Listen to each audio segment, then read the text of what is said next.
let me just give the background here. Everybody loves beer can chicken. I mean, first of all, it looks so cool. And the chicken tastes wonderful, and it tastes wonderful for a good reason. It's roast chicken, and roast chicken always tastes wonderful. But the beer has nothing to do with it, and the can has nothing to do with it. In fact, both of them inhibit the chicken from reaching optimum flavor. This is the Meat America Podcast, presented by Code 3 Spices, produced by Red Meat Lover. And now your host, Joey and Mike.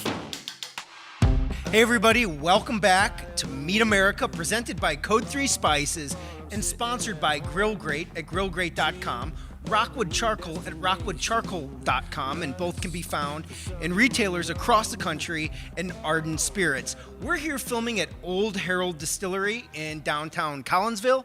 I'm Joe Lampe, a.k.a. Joey Brisket, a.k.a. Joey Salad Chest, a.k.a. the Chief Beef Officer at redmeatlover.com and Red Meat Lover on YouTube. I am here with my partner, Mike Radosevich of Code 3 Spices and Code3BarbecueSupply.com.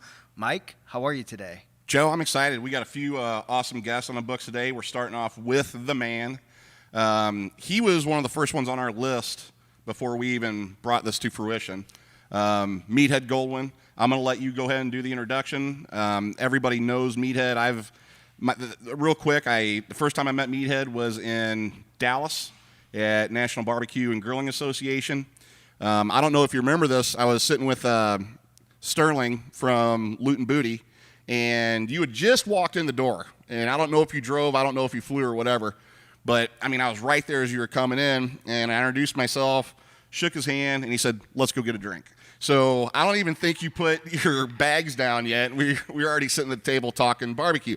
And I just wanted to tell you how awesome that was, because we weren't really anybody at the time. Not that we're anybody now. But it was just nice that, to see the man behind, what you have going on and being very humble. And it was just a really great first impression. And I appreciate it. That's one of the great things about that conference and that I love about that organization. And it's struggling right now, and I want them in the worst way to survive. But it is a great hangout. It's a great place to meet people, to socialize, to learn. National Barbecue and Grilling Association, NBBQA. Check them out on the internet.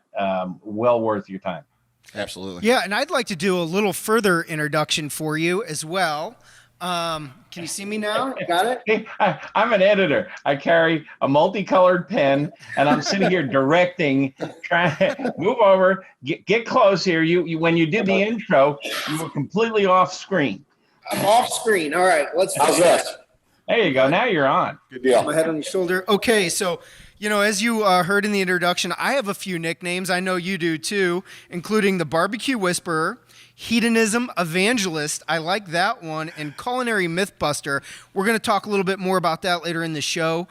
You are the author of The Science of Great Barbecue and Grilling, which is, I believe, a New York Times bestseller and has had some incredible reviews. Yes, it's there on the shelf behind you, including a citation from the Aaron Franklin, and your book has also been recognized as one of the top 100 cookbooks of all time. You are also the creator of the world's #1 barbecue website, AmazingRibs.com. And I'm sure you know this, but your site is constantly referenced and recommended to those looking to learn and improve on their cooking and barbecue game. So that's really where I want to kind of start our conversation today is I know, we've met at NBBQA. I know you have a hell of a story, a hell of a background. And so I want to dig into that. I would go on and list more of your accolades, but we only have an hour here today, and I want to give you some time to talk, okay, Meathead? So tell us a little bit about how you got started with the website back in 2005. It was a dark and stormy night. I've always enjoyed food and drink. My dad, when I was a boy, he had a Weber kettle, and that was a long time ago. And he would grill. His specialty was flank steak, and to this day, it's one of my favorite cuts of meat. And he'd let me hang around the grill, and I just learned to love the scent of the smoke and the roasting meat. And The fact that he maybe let me have a sip of beer while I was out there might have inspired me a little. So I've always been in and around food and drink. Worked my way through college in a liquor store. Fell in love with wine. I got a funny story. While I'm working at ABC Liquors in Gainesville, Florida, it had a liquor store in the front and a bar in the back. And once a week, some guy would come into the bar with a styrofoam cooler, and inside that cooler were stacks of ribs wrapped in foil, and he'd sell them to the patrons of the bar. And I'd go back there and I buy the ribs, and I bring them back to the fraternity house, and we'd share them with a bottle of wine that I brought back from the store. And I just, fell absolutely head over heels with this barbecue stuff.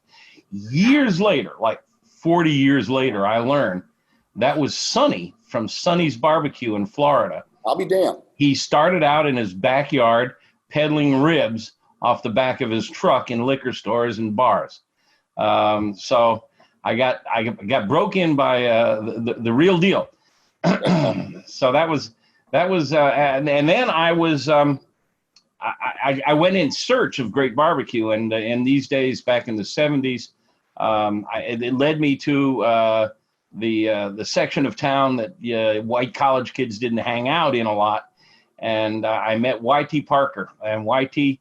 had a little barbecue joint and with wobbly tables and an open pit in the backyard. It was actually dug in the ground, lined with cinder block, and he and a bunch of his buddies would hang out there, drink beer, and they let me come out and hang out with them. And of course, I learned a ton watching them cook barbecue over an open pit. And that really got me started. I worked for years in liquor stores, restaurants, and back, somewhere in the 90s, I started a magazine about wine, beer, and spirits. Sold it in the year 2000, started an internet business early, year 2000, and started building a website just to show off my web skills called AmazingRibs.com. And I had one recipe, ribs. And I did the ribs recipe because my neighbor was a butcher bragging on how good his darn ribs were. And I had to challenge him. And of course, after I challenged him, I realized I didn't know how to beat him. So I went to Amazon to look for a book on barbecue, and there weren't any. When you think about Light bulb went off. I mean, I can't pull the camera off the computer, but I must have 200 barbecue books around here. So I said, well, this is an opportunity. I'll build a website about ribs and I'll do a book. And this was 2005. I didn't get a book out until 2016. But the website took off. Google started sending traffic, and I launched the site in 2005. And in 2010, it became my full-time job. There are now about, if you add up the part-timers and the half-timers, there's about a dozen people working total full-time. Not full-time. Maybe 6 people working full-time and another 3 or 4 part-time total. Add them all up. A lot of freelancers working with us, but I've got a core team. Haven't had anybody quit in years. It's a good team. What do you attribute that to? Because it's hard to find good help. It's the hardest thing. It was the thing that really dragged me down in the magazine business is hiring. Anybody who's in business for themselves will tell you, hiring is probably the hardest thing to do because a business is built on people, and your team is crucial. You go through the interview process and the screening process, and you select someone, and within a week you know if they're going to do it or not. And then you got to decide, well, do I get rid of this load right now, or do I try to coach them up? And that's the other thing, Meathead. I mean, I know a handful of people that are in your circle that work for you, and they're no slouches. I mean, they're very talented individuals. Yeah, I mean, Clint Cantwell is my right hand. Max Good is my left hand.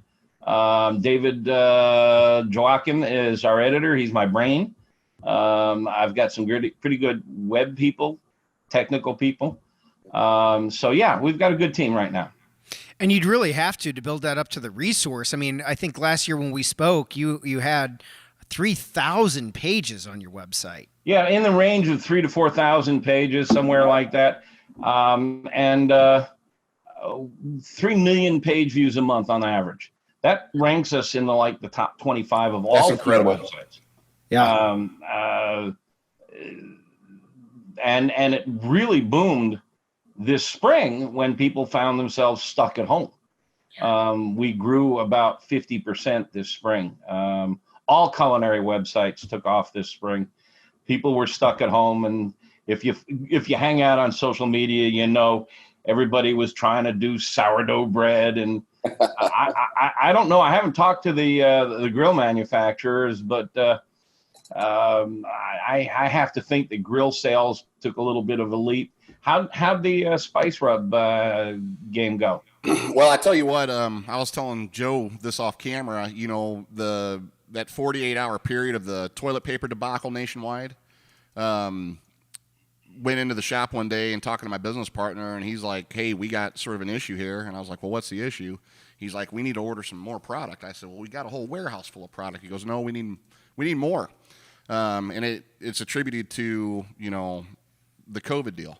Everybody's cooking, everybody's at home. And to answer your question about the grill industry and grill manufacturers, we're on back order 7 weeks right now for pellets. We're on back order right now 5 weeks for all the grills. We're selling out every grill we have in our showroom right now because people are either taking up barbecue for the first time, buying their first pit, or their pits they're in need of an upgrade anyway. But we had a lot of structure going in before this COVID hit, knowing we're going to have sort of a big year of growth. And then when COVID hit, I mean, honestly, I hate saying this word, but it was sort of a blessing. I think it was a blessing for anybody in the food industry. Not everybody in the food industry, especially restaurants, but people, they've really been hurt. Yeah, a lot of people have really been hurt. So obviously our hearts are with all those people, wishing them a good, speedy comeback or recovery. But as far in the spice and sauce world, the game is up, and I know in the grill manufacturers they're trying to keep busy. Right now we only carry American-made products. So we're carrying the American-made products from Weber Grills, PK Grills, Hunsaker Smokers, so Smoking Brother Pellet Grills out of Cape Girardeau, Missouri. But I know that we just put another order in for some Smoking Brother Pellet Grills, and it's probably going to be a month before we get them, and it's usually 3 days. So, yeah. People are stuck at home, and if anything good does come out of this, I think we're going to find that a lot of people have learned how to cook, have a higher food IQ. I think that there have been several stages of revolution in the American food world, going back to the era of Julia Child, Craig Claiborne, MFK Fisher, those pioneers. The next big revolution came with the Food Network. And cooking on TV, and this may be the third revolution, that people are stuck at home learning to cook and pounding on the websites, and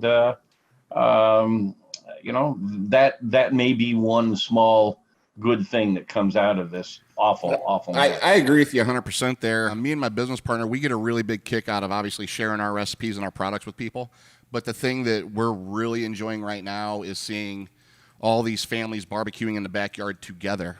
It's just not mom out there grilling. It's just not dad out there grilling. It's the whole family. I mean, we got customers sending us pictures of their 7-year-olds cooking hot dogs, and that's what it's about. I mean, I think there's going to be a lot more positive things that come out of this. I think it's allowed a lot of people to reset.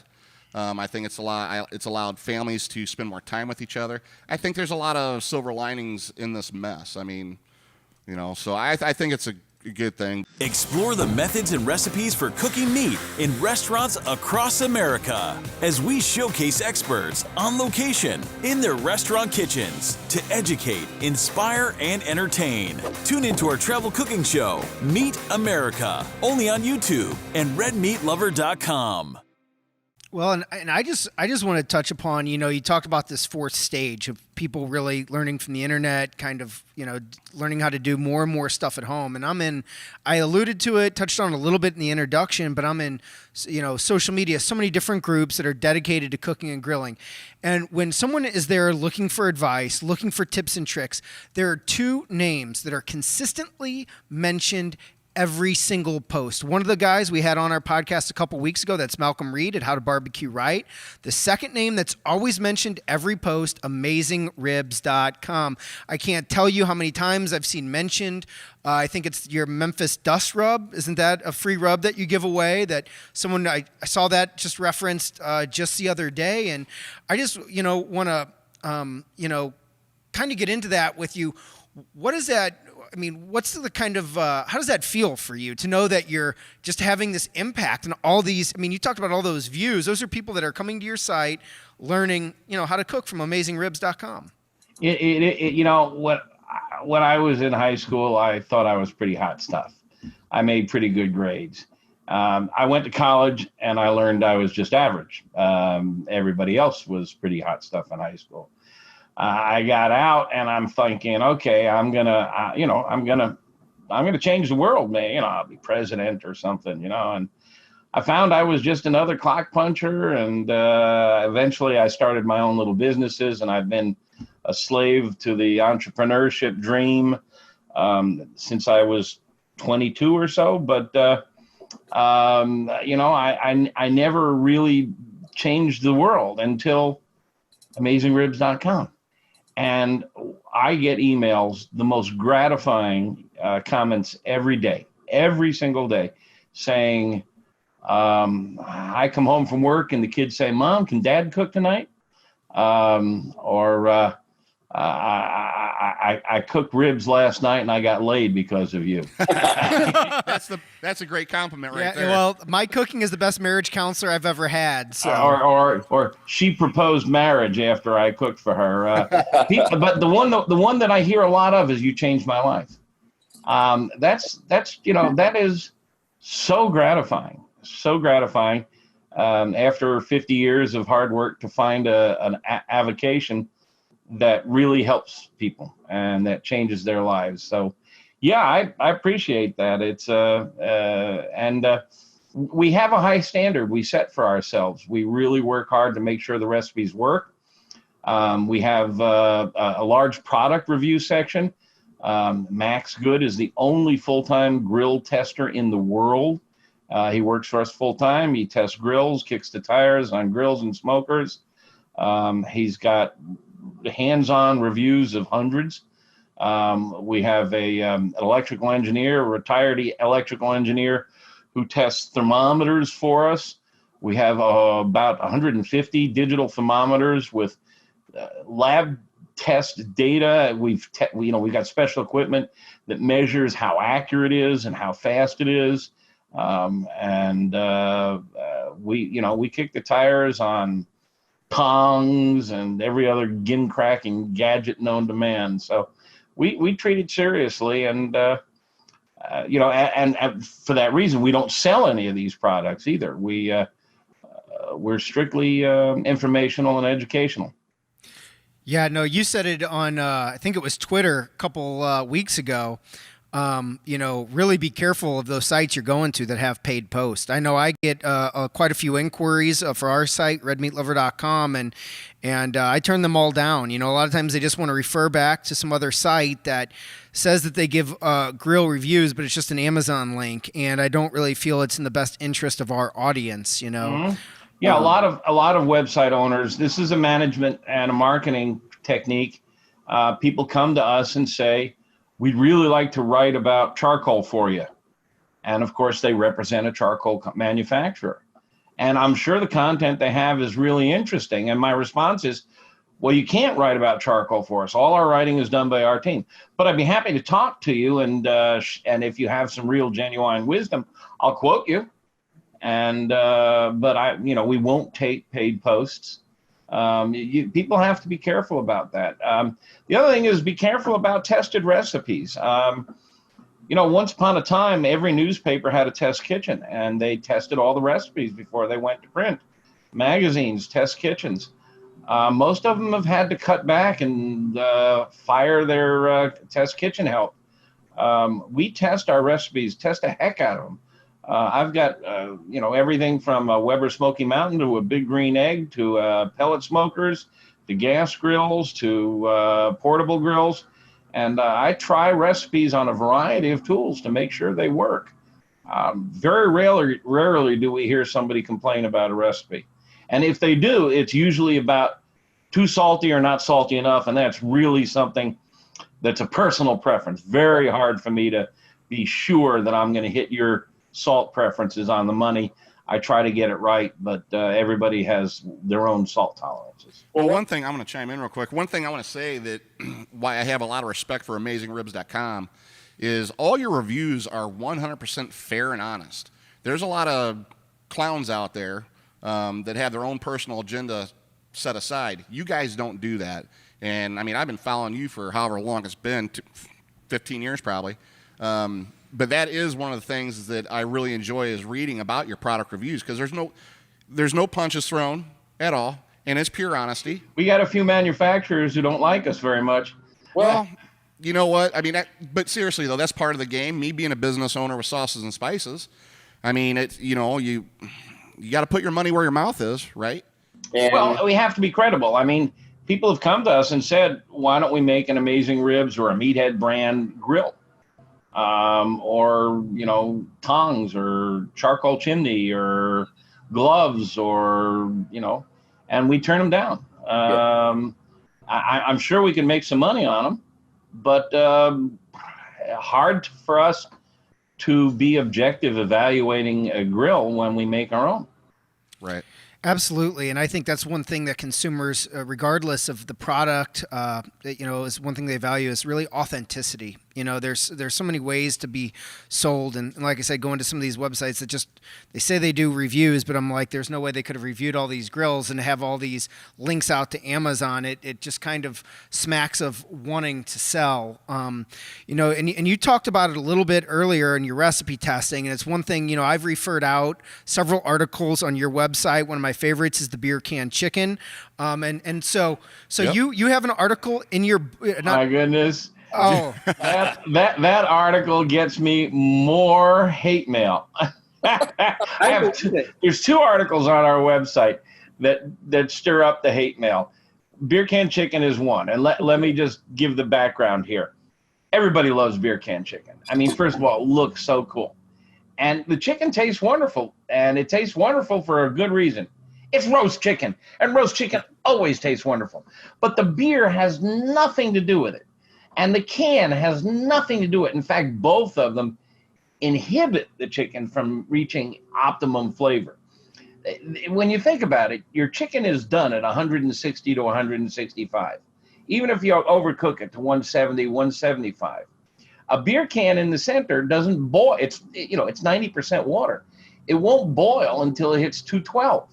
So it's completely surrounded by a chicken koozie. It's in sounds delicious, by the way. That chicken comes out of the fridge at 38 degrees, and you stick a beer can up its butt, and that beer is cold. It can't evaporate. It can't. And if it could, where is the beer going to go?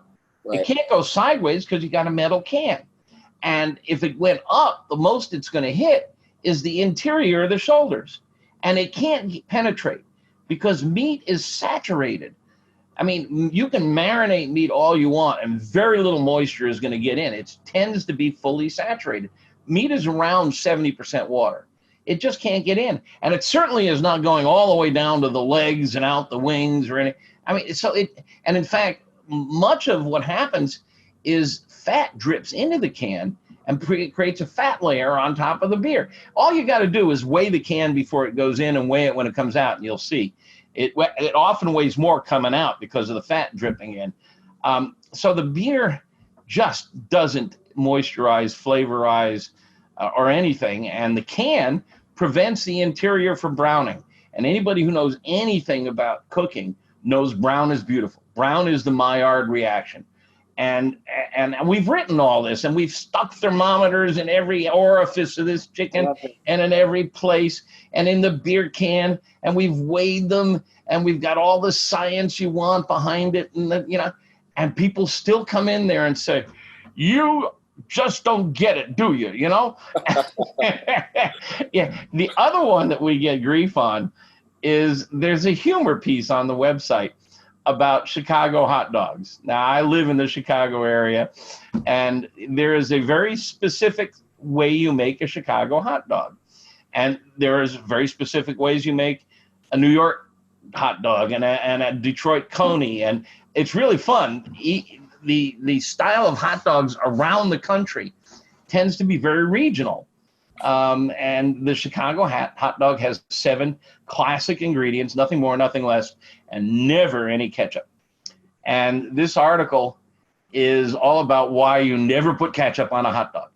And, it has a video clip from Clint Eastwood. There's a scene in a famous scene in a movie where he's talking about the awful scene and a murder and the blood and the guts and everywhere. And then he looks at his partner who is eating a hot dog, and he says, the only thing worse than that is a guy who puts ketchup on his hot dog. and there's more, just got a whole bunch. And people, I'll tell you, ketchup on a hot dog takes away your sense of humor. Because people just get livid. You can't tell me what to put on a hot dog. And it's like, oh my God. Those two articles, just, death threats. That's great. Well, and I know that one of your chapters in your book is about myth busting. It's right here in your culinary, in your nickname, Culinary Mythbuster. What are some other common myths that you guys have broken when it comes to barbecue, cooking, and grilling? Well, I'm not a scientist. I just play one on the internet. I have always had a strong interest in science. I won an aerospace award in a science fair in high school, and I've just always been interested in the sciences. And I married a scientist, but there were a lot of things that were accepted to be true in the barbecue world that I began to question. And that's what scientists do. They always ask, how do you know that's true? And that's what journalists do. And I actually was a journalist. I was trained as a journalist. I went to journalism school. I wrote for the Washington Post and the Chicago Tribune. And that's what journalists ask. How do you know that to be true? And I started asking those questions. For example, soak your wood. Okay. Well, if you soak the wood, it makes more smoke. Well, how do you know that's true? So I started testing it. I took wood chips and wood chunks and weighed them. And then I soaked them, not just for an hour, like a lot of cookbooks tell you, overnight. And then I took them out and I patted the surface lightly dry and weighed them again.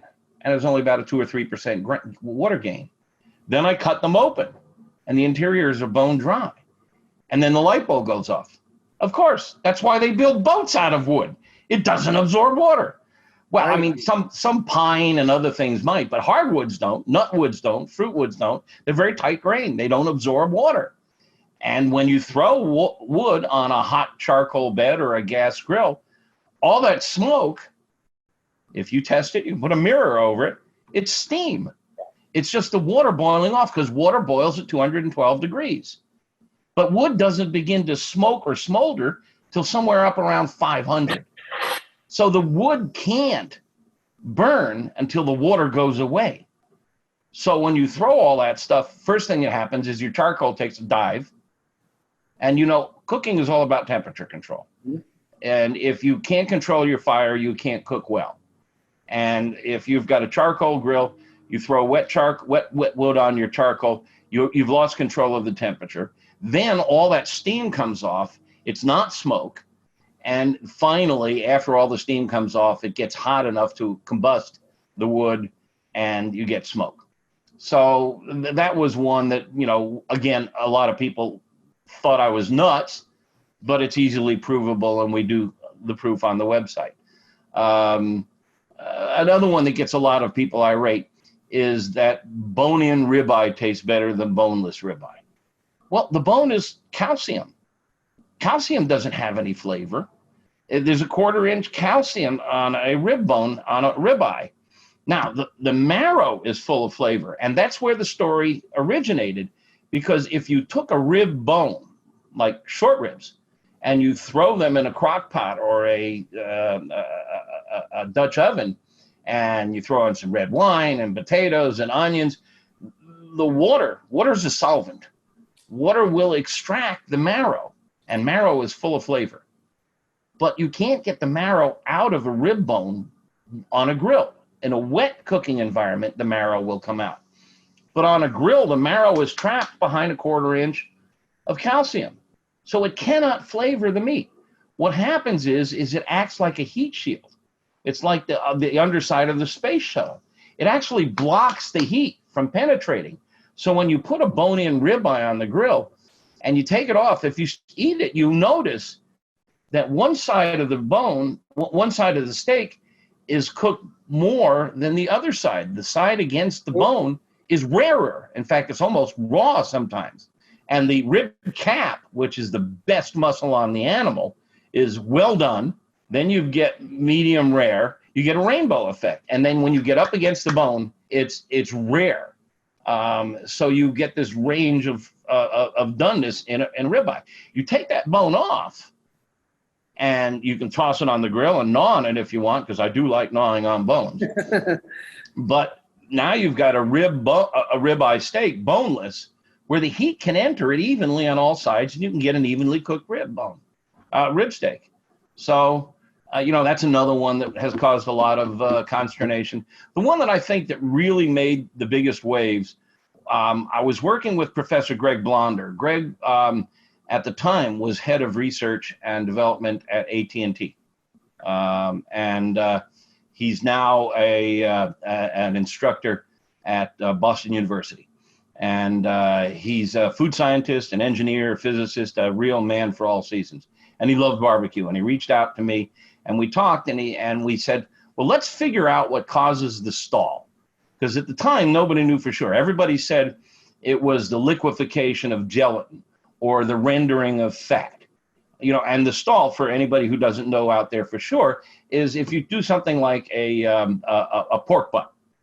The temperature in the center of the that slab of meat will slowly rise until it hits around 150 to 170, somewhere in that range, around 160, and then it'll stop. And it'll hold for hours. And it drives newbies nuts. Why is I'm cooking, the company's coming, my wife's got the vegetables ready, and why isn't the meat getting warm? Meathead says cook it to 203 degrees, and it's stuck at 160 for hours. And then finally it goes up. Why does that happen? And so Greg and I sat down, and we came up with a way to find out. And he did the research.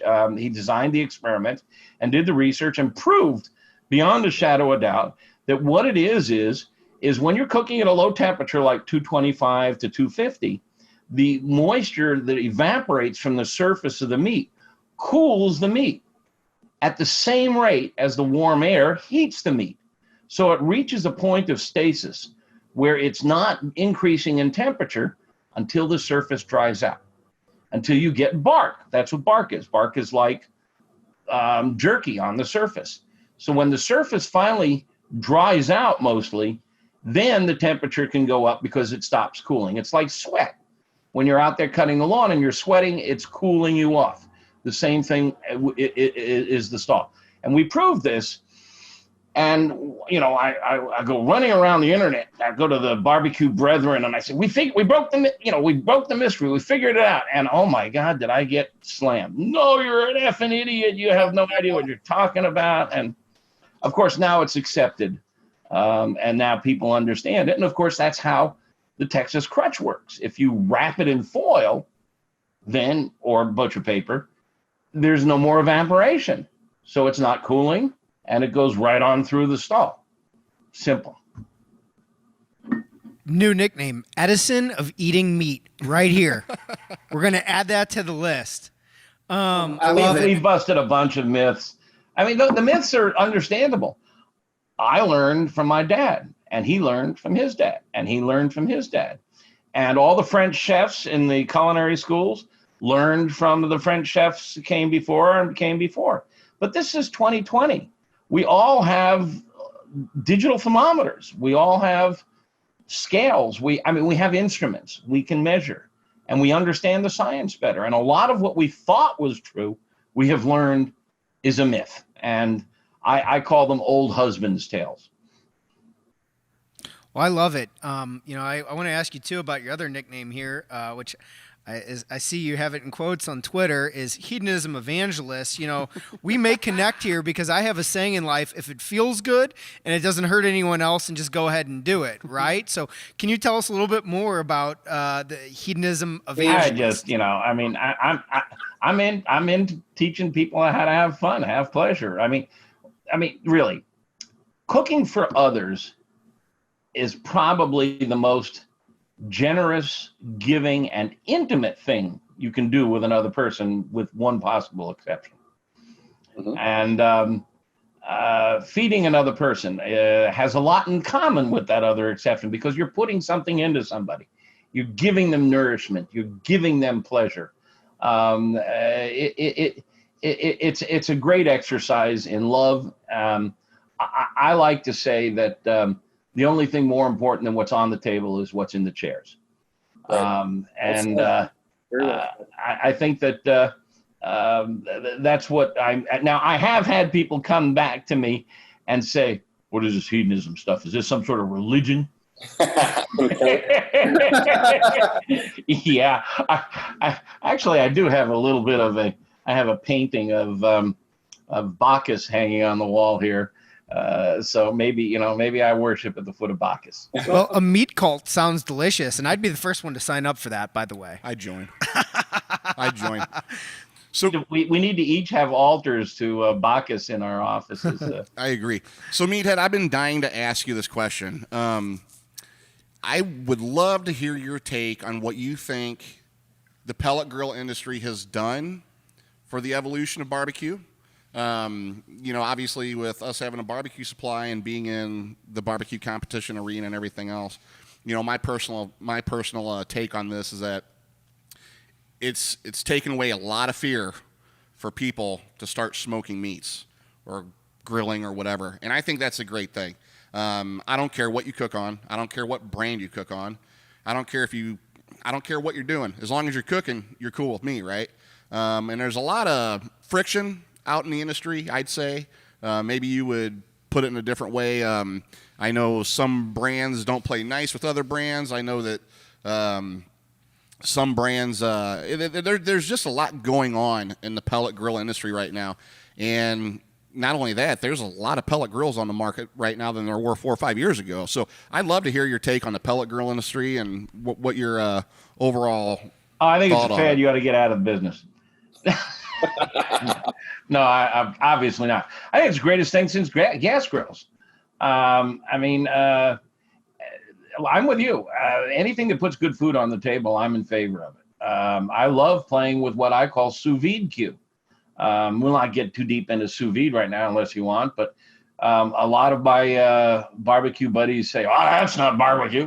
Well, you can combine sous vide with grilling and it makes great food. And if you can make great food, then go do it.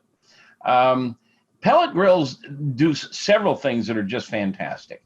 First of all, they make cooking easy. They've got a thermostat on them. This is, starting with the barbecue guru, which makes a thermostat for charcoal grills. There's now a dozen of those things out there. So you can thermostatically control a charcoal grill. You can now thermostatically control pellet grills, which burn pure wood pellets. Where is the thermostat for the gas grills? I have been calling for this for years. I had a thermostat go out on my indoor oven a few years ago. It was a GE oven. I bought a replacement part on the internet for something like $30, installed it myself in a half hour. Why can't we put thermostats on gas grills? That is, cooking is about temperature control. And these pellet grills all have not only temperature control, the better ones have really precision temperature control. I can't show that graph very easily here. Do I have it? But all ovens and grills go through what they call a sinusoidal waveform. And that is, if you set it for 225, the temperature may drop as low as 220, go up to 230, go down to 220, go up to 230, and an average is 225. Pellet grills will swing maybe 5 degrees up on the plus and minus side. My indoor GE oven, that swing is like 15 to 20 degrees. Oh, yeah. So pellet grills are much more accurate than your indoor oven. They're closer to the actual temperature and quite precise. I just got the latest Mac grill. I use a pellet grill for all my smoking recipe testing. I mean, to me, I love the flavor of cooking with logs more than anything. Sure, absolutely. But I cook with pellet grill a lot because I'm developing recipes. And I want to be able to tell people it takes about how much time to cook a 5-pound pork butt. And to do that, I need to know, okay, what's the cooking temperature? And by the way, we have settled on our website, we cook everything at 225. We cook poultry at 325 because you need the extra heat to render fat. And then searing is done at what I call warp 10. Give it all she's got, Scotty. Right. This addresses the pellet grill situation. They call them grills, but you really have to look at them carefully. With one notable exception, they're mostly not grills. They're mostly smokers. They're mostly ovens. Most of them cook with indirect convection airflow. This is a really important concept, and I'm going to digress just a little bit, but it's something I really like teaching. And once people understand this, the light bulb goes off. When you're inside of a cooker, an oven, a grill is just an oven, a smoker is just an oven. You've essentially got 3 energy sources, and it's really important to think of them as energies rather than temperature. And I'll tell you why. Go to your indoor oven and turn it up to 200 degrees. And when it's preheated, you can put your arm in there. And you can hold your arm in there for a minute or so because 200 degrees isn't that hot. And the air is not a great energy conductor. Now, touch the side of that oven. When you get back from the hospital, right, you'll understand that everything that's 200 degrees is not the same. That the metal stores and conducts more energy at 200 degrees than air does. They're both 200 degrees, but it's the energy that burned your hand and sent you to the hospital. Okay, with that concept in mind, you have to understand that inside of let's say we've got a gas grill. You've got metal, the grill surface, that conducts heat to a steak and puts a brand on it called grill marks. And those grill marks are because the metal is really a good conductor of energy. And so you've got burn marks or branding on the surface. Okay, you also have warm airflow, just like in your indoor oven.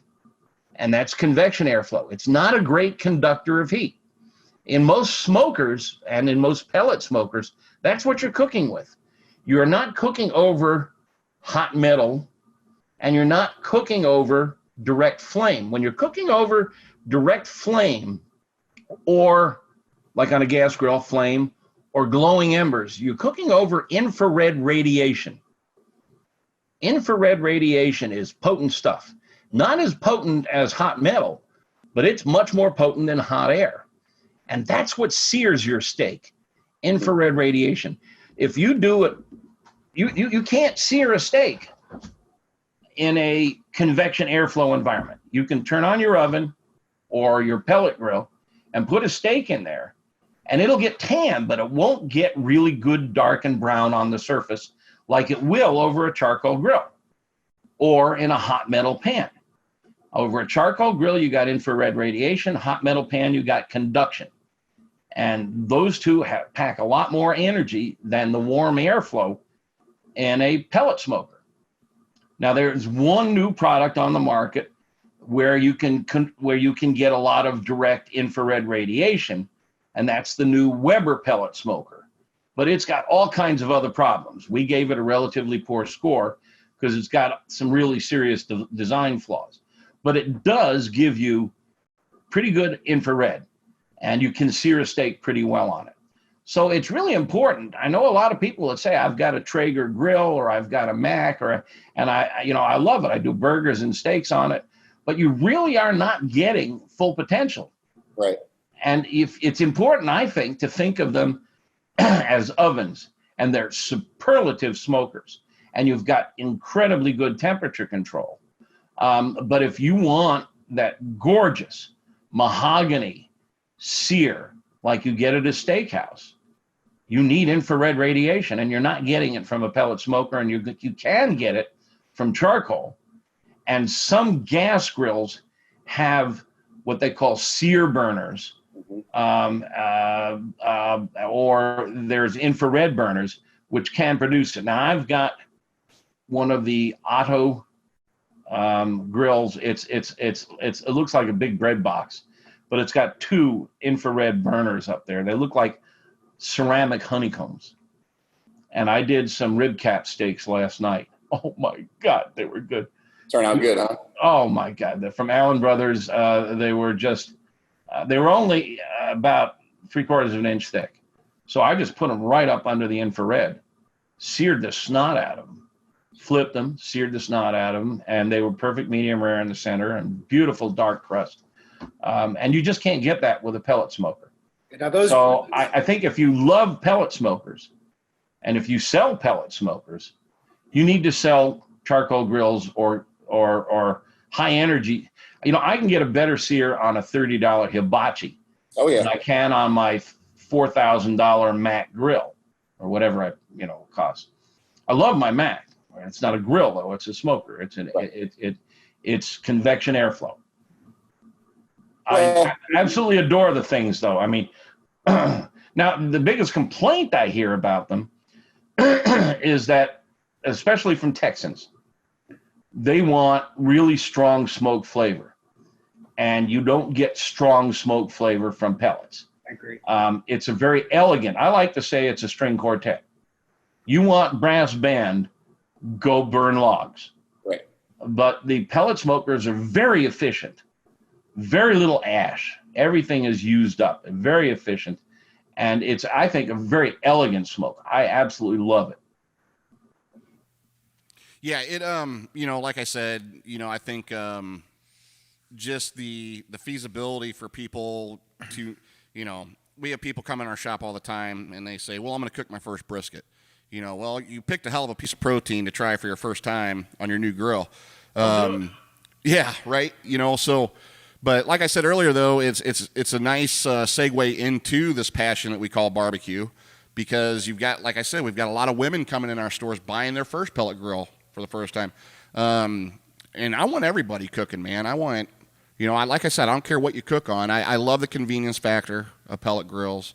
Now, I will say, however, if I'm doing some pellet cooking for family, friends, or neighbors, if they want a couple pork butts or whatever, I'll set that setting on 180 for 5-6 hours and try to get as much smoke, in the very beginning, because there's no other way around it. You're not going to push smoke into that piece of protein any harder, but you throw it on a Hunsaker smoker or a drum smoker or something like that, you're going to get more crisper wood smoke taste on that piece of protein. So, I agree with you 100%, and there's a lot of pellet grills on the market right now. There's some good ones, there's some bad ones. And I think people just need to sort of find I think people need to do their research first. It's not a popularity contest. Yeah, and if you're going to do your research, go read Max Good's reviews. I think he's tested just about everyone on the market. The inflection point they're at right now is they all started out with PED controllers and used to be, you had high, medium, low. And then they got to the point where you could dial in a number. You could pick a temperature, often within 5 degrees. Now you can get very precise on your temperature choice. You can pick it almost to the number. And now they've all gone to Bluetooth control on your smartphone. And some of them even have Wi-Fi. But anybody who's lived and died with computers, as I have, and anybody who's played with these Bluetooth devices, Bluetooth sucks. Yeah. I look forward to the day when Bluetooth goes away and there's a new standard in the industry, because it's very short range. The biggest complaint we hear, and we've had these problems, is getting these pellet smokers with Bluetooth connected to the smartphone. Right. There are all things that can go wrong, all kinds of router issues. I told you, I mentioned I work mostly with a Mac grill when I'm smoking. I just got the new model, and I really like what they've done with it. They're sharp looking. They sent me this. Can you see it? Yes, sir. That is a chip with an antenna and a cable. I have to take the damn thing apart and install this chip.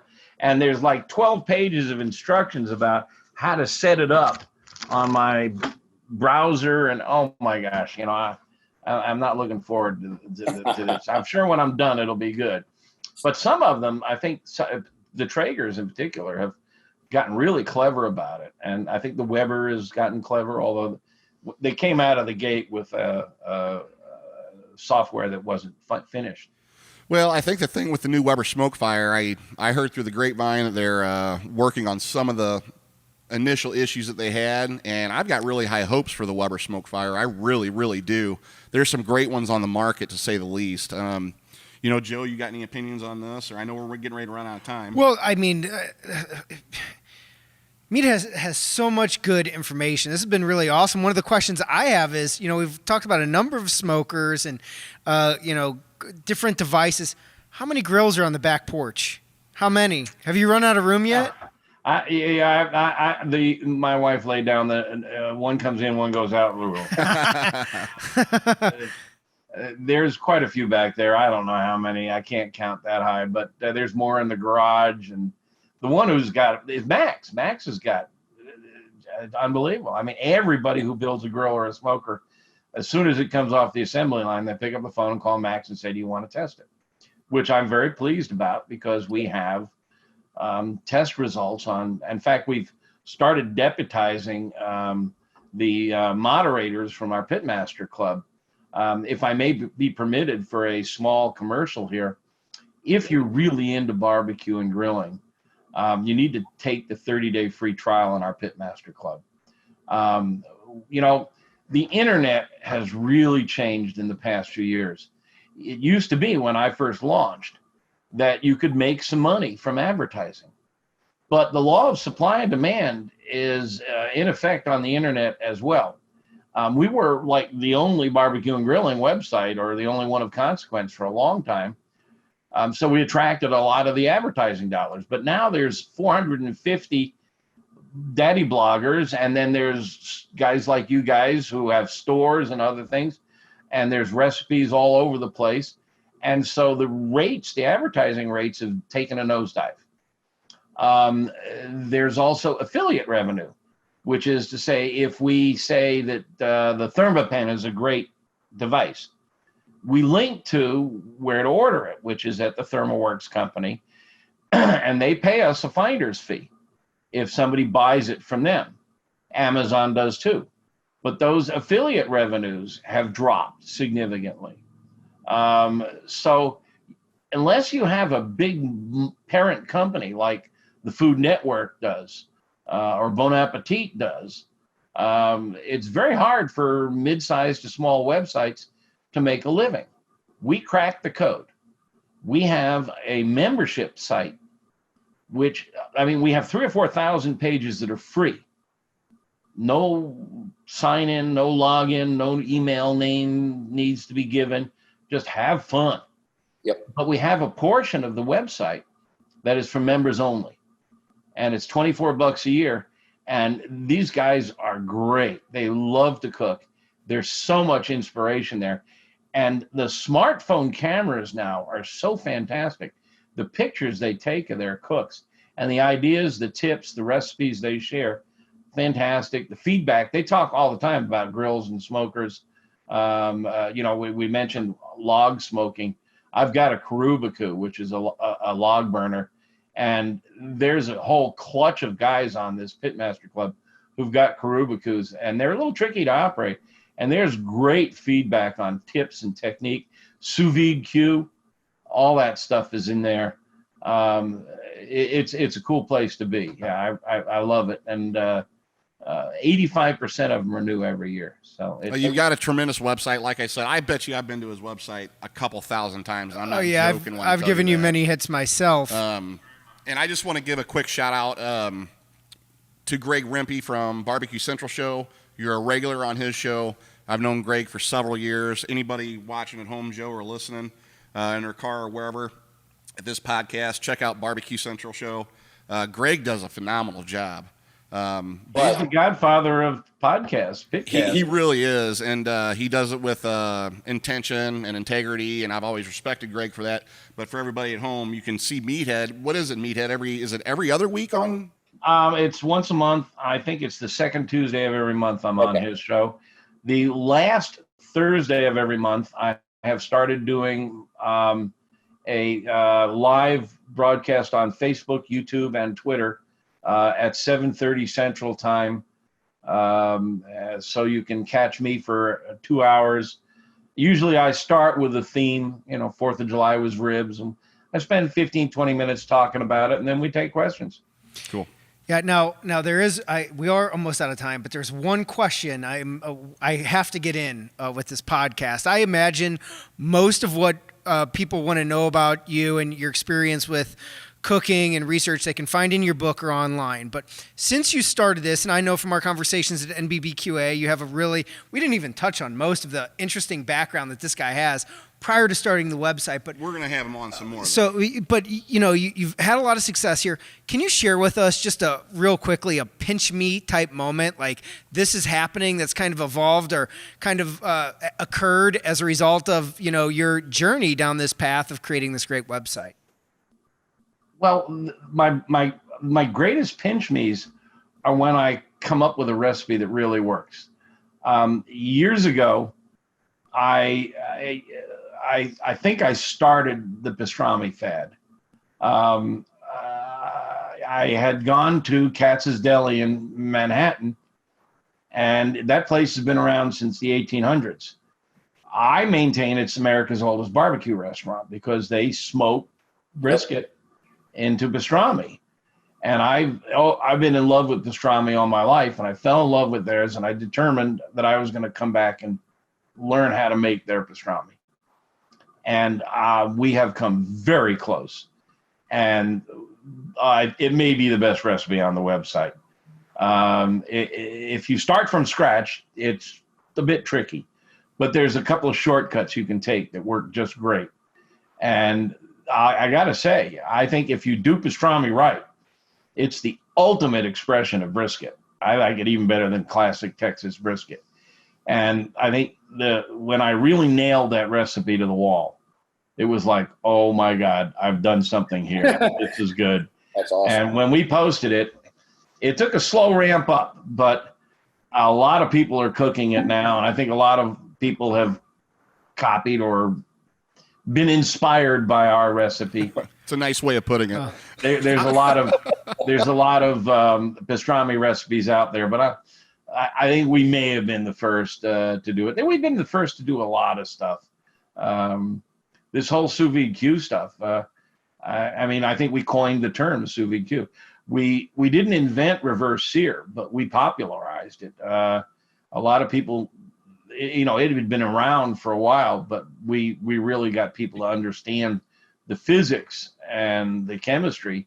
And now I think anybody who wants to cook a great steak understands a thick steak that reverse sear is a really great technique. Just a lot of fun stuff that we've done that very gratifying to see that people have taken to it. Yeah, you talked about inspiration. Right now, he's inspiring me to grab some lunch. All this talk of steak and pastrami. So with that said, Meathead, can you tell our audience how to find you all across the entire interwebs?